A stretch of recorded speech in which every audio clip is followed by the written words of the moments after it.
excited. I am finally doing my final classroom tour.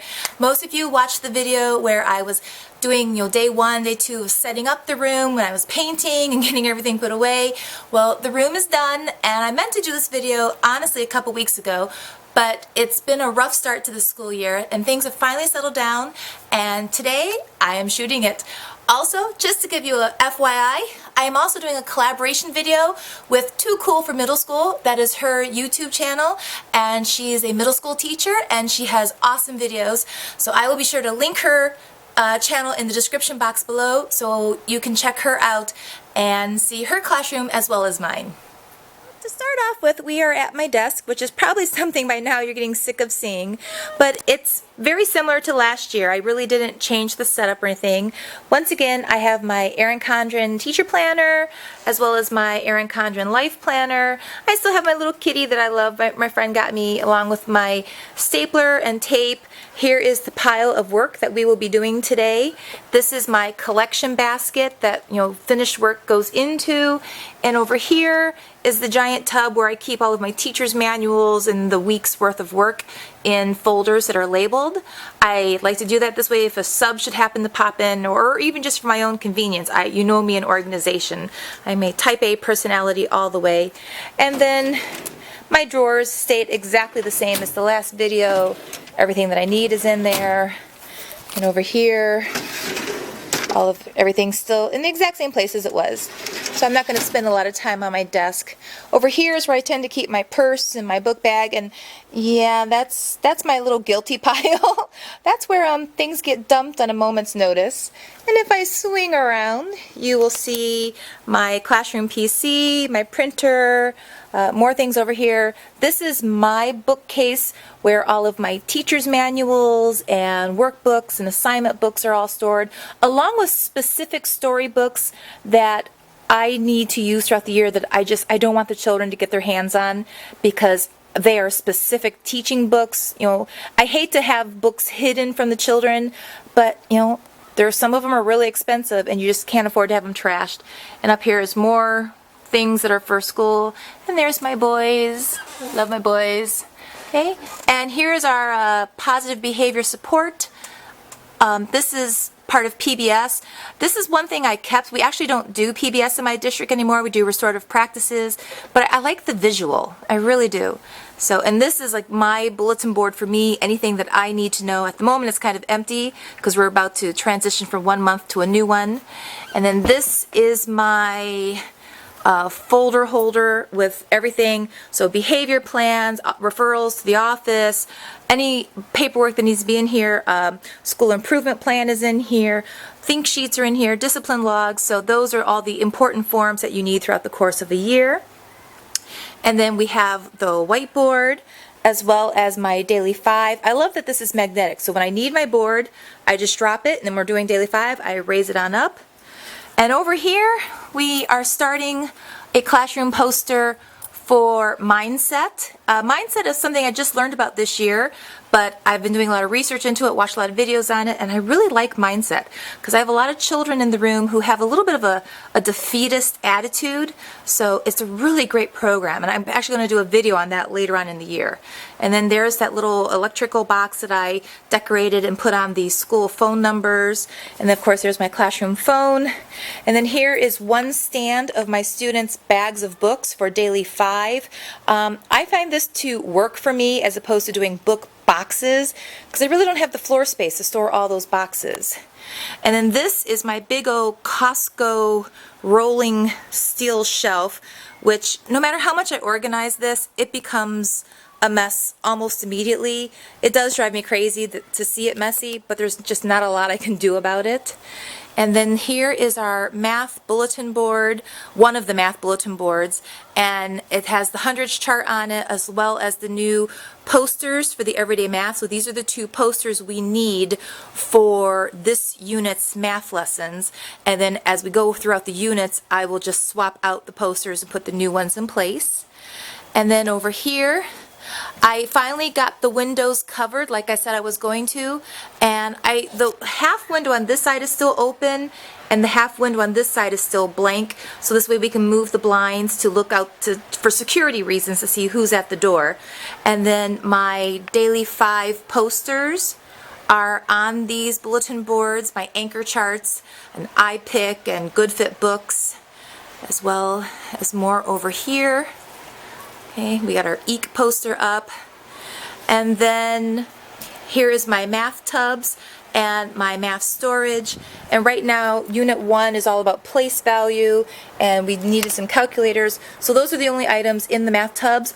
But as we go throughout the year and the units change, the items in the tubs change as well, but that was what we needed right now. Here is just some paper storage, as well as more paper storage over there, because when you're a teacher there's paper everywhere. And this is a little thing that I was given by a colleague. Teacher's busy, please take a number. Unfortunately, my kids never seem to get the joke. And then over here is my cart for Daily 5, and all of my books in here are leveled with sticker dots. So this cart goes from level 20 to 24 to 28, all the way to 40s on the bottom. And I haven't loaded the sides yet. I usually put my 50s, 60s, and 70s on the sides, but at the moment I don't have any children reading at the level because it's still early in the year.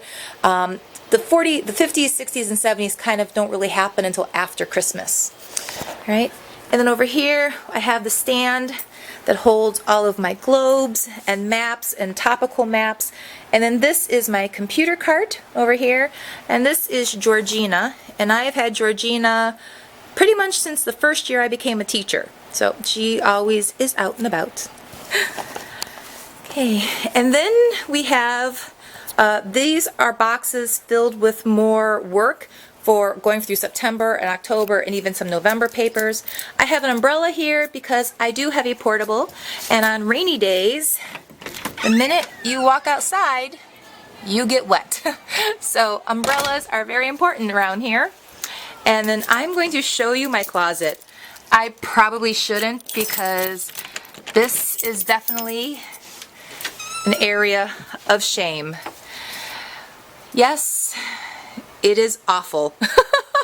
It is just stacks and stacks and stacks. But in my defense, this is the only closet for the entire classroom, and it is minuscule. So the only way to store things is to store them going up. So yeah, that's a little embarrassing. And then the word wall, which at the moment I have a stack of words that are about to go up here. Like I said, we're having a late start to the school year. The first 2 weeks in a lot of ways almost didn't count, and then this week is week 3 and we had no school for 2 days. So yeah, just a lot of craziness. And then here is my pensive and my little work table for when I do pull focus groups to teach during Daily 5.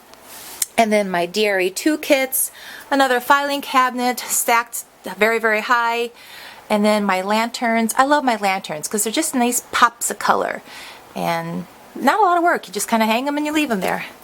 And then my bathroom, which got a makeover during my prep time at summer. Still kind of ugly, but you know, it's a bathroom. And then here are small leveled books. And then up here I've got Dr. Seuss and Arthur and Clifford, because yeah, why not?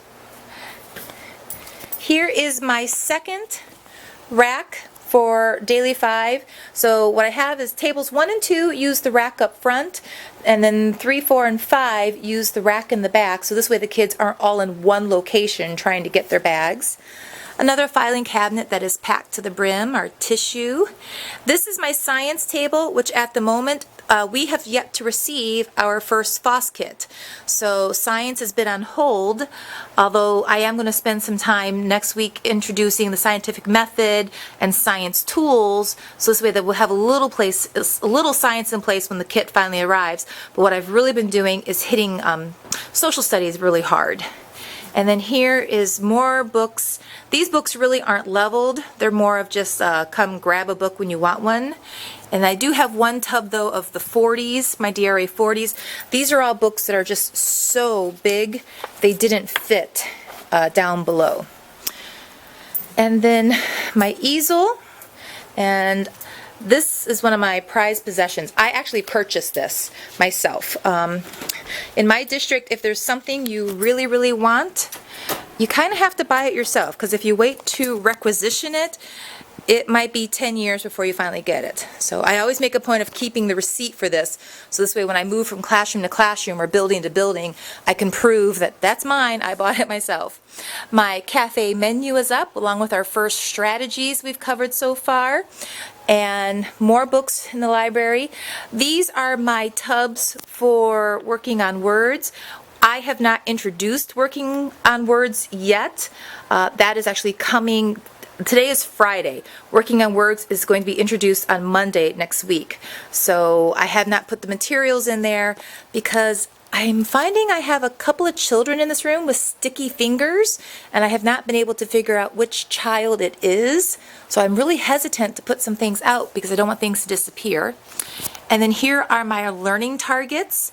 So like I said in another video, I don't have enough room for the blackboard configuration, so I kind of had to make it my own, and so this is how we're doing it. A new page a day.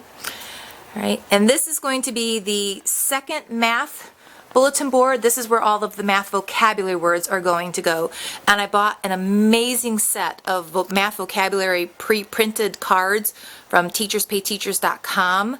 And so, yeah, I will be putting those up very, very soon. Here is my number line above all of those. One thing I don't like about the portables is the low ceiling. When you're in the building, your ceiling goes up for like another 6 or 7 feet, and you can put posters and everything up there. But because of the drop ceilings and the portables, it really limits your vertical height. And then coming back to my desk and everything over here, and there's my calendar, more lanterns, and I also love the big paper tissue puffs.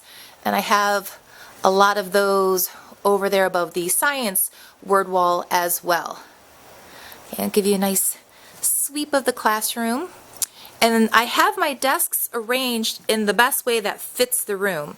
So here I have a table set, a group of 8, and when the children work together, I have them work in sets of 4. So like there's 2 sets of 4 right here. And because the portable's not wide enough, the middle set has to be in paired rows, but then because there's 8 desks, once again, I just have the children in the front turn around and work in 2 groups of 4 right here. And over here, I have table set number 2, and I have 2 groups of 4 at this table set. And then table 1 is actually just a set of 6. So depending on what we're doing, I might let all 6 of these kids work together, or I will make 2 triangles and have 2 groups of 3 working. And that little dinging sound is my cell phone telling me it is time to go pick up my children. So that's it. That's the entire tour. I hope you enjoyed my classroom and seeing all the little nooks and crannies. If you like this video, be sure to give it a thumbs up. And if you want to see more from me in the future, click the subscribe button. And don't forget to check out Too Cool for Middle School. And I will talk to you later.